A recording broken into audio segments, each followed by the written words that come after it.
அமைதியான குளத்தின் நடுவே ஒரு குட்டி தவளை தனியாக அமர்ந்திருந்தது. சுற்றிலும் மின்னும் மின்மினி பூச்சிகள், மேலே மென்மையான நிலவொளி. அதன் பெரிய கண்கள் சோகமாக இருந்தன. மெதுவாக அது ஒரு சின்ன குரலில் கத்தியது. குளத்தில் நீர் மெதுவாக அசைந்தது. அம்மாவோடு மகிழ்ச்சியாக துள்ளி குதித்த நினைவுகள் வந்தன. ஒன்றாக தாவிச் சென்றார்கள். பிடித்த பூச்சிகளை பகிர்ந்து கொண்டார்கள்.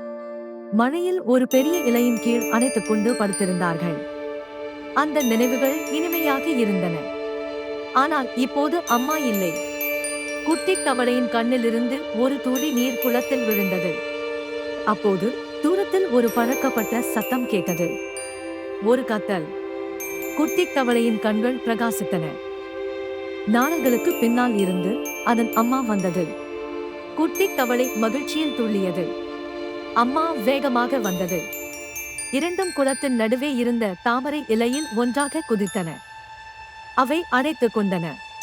சுற்றிலும் இருந்த மின்மினி பூச்சிகள் வானில் ஒரு மின்னும் இதய வடிவம் போல பறந்தன. குட்டி தவளை இனி தனியாக இல்லை. அம்மா வந்துவிட்டது.